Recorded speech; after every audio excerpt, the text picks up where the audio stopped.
Chowdhry residents who've been hit by the RAAC crisis say they've had little communication from Aberdeen City Council and have no idea what they're to do next.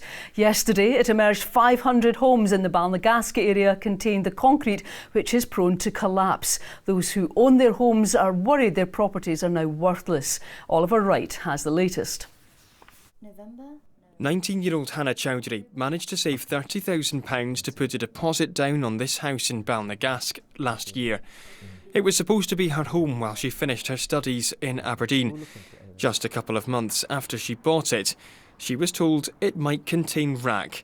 Yesterday, those fears were realised. It was just like a big shock to me because that's not something you want to hear as soon as you bought a property. And I was never told about the RAAC, and I'm not sure if other people in the area were told about the RAAC either before purchasing houses, but I think that was the biggest shock, that I wasn't told and that there might be a likelihood that I'd become homeless or have to move somewhere else and just lose all the money that I've put into this place.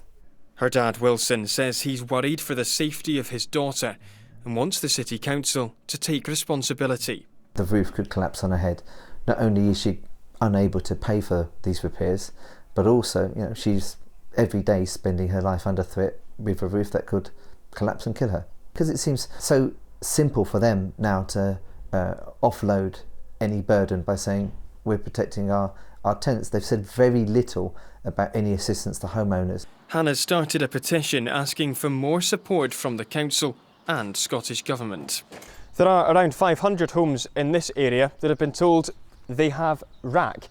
Now, around 360 of those are owned by Aberdeen City Council, but the remaining 140, they're owned by private residents just like Hannah. And they're left with very similar questions about who's going to pay to fix all of this, but with very few answers.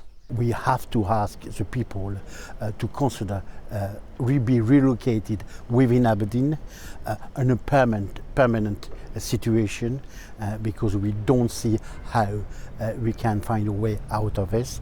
I'll certainly be taking it up with the local authority, but also with the Scottish Government and indeed the UK Government to see if there's any way of ensuring that we can provide a level of financial support for people. Now, there's going to be challenges within that in terms of the precedents that could be set right across the entire UK, but I think it's right that we ask those questions.